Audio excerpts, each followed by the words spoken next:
Monsieur le Président, chers collègues, j'avais l'intention de faire une intervention courte sur la question du pacte biogazier. Mais notre collègue André Croc me tend la perche. Il remet le couvert en réévoquant notre échange tardif d'hier soir sous l'angle de l'énergie sur la question des fameux 30 € pour ceux, mon cher Gérard, monsieur le vice-président, qui ne disposent pas d'accès à un service public de transport. Je précise les choses de façon un peu ferme parce que manifestement les calculs d'hier soir étaient plus qu'aléatoires. Je reconnais infiniment la compétence de Gérard Lahellec dans le domaine du calcul, dans le domaine du transport, sa hauteur de vue, son caractère visionnaire parfois, mais hier soir nous étions probablement un peu tard. Voilà. Donc je serais tenté de leur dire à tous les deux de venir faire une émission de télévision par chez moi, là, à Lamballe, à Loudéac.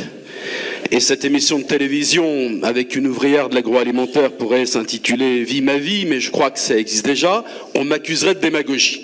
Donc, pas de démagogie, pas d'instrumentalisation, mais je vous en supplie, pas d'ironie, pas de mépris, et tout ça se passera très bien. Je reviens, quant à M. Penel, mais alors, toujours du mal à parler des absents, moi. Quant à M. Penel, il est évident que les électeurs dont il croit être propriétaire en secteur rural seront bien évidemment informés de son vote d'hier soir, par la nature des choses. Bon. Allez, maintenant on parle du pacte biogazier et on va le faire à la façon de Gérard Lahellec, dans ses meilleurs moments, à savoir avec sérieux. Sur ce pacte biogazier que vous évoquez au titre du budget, vous évoquez 3 objectifs: développer la production du gaz à partir de ressources organiques maîtrisées, optimiser les valorisations du biogaz breton, déployer des réseaux gaziers intelligents. Simplement, le biogaz, il y a 2 façons de l'utiliser. Peut-être plus, mais moi j'en connais 2. La façon dont on l'utilise chez moi dans les exploitations, on produit un biogaz, on méthanise et on s'en sert pour produire de l'électricité. Et on réintroduit dans le réseau, très bien.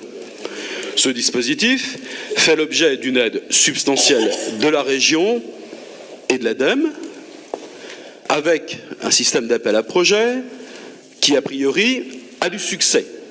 A du succès au point où on peut se retrouver dans les difficultés de l'appel à projets confèrent nos centres-villes, nos centres-bourgs. De nombreux candidats cette année et de nombreux projets dans les tuyaux, pardonnez-moi le mauvais jeu de mots, pour les mois qui viennent.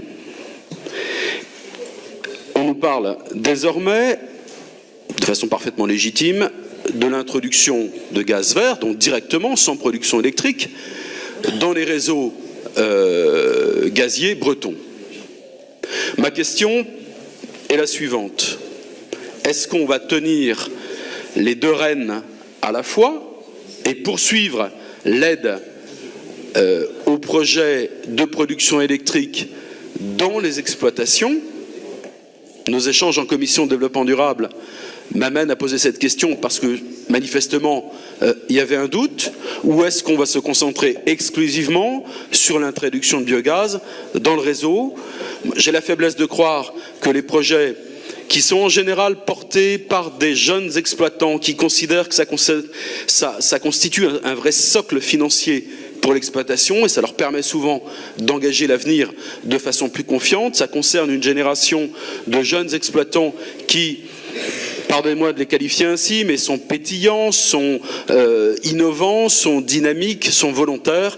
Voilà, mon sentiment, c'est qu'il faut poursuivre également sous l'angle de la production électrique dans les exploitations via la méthanisation. Je vous remercie.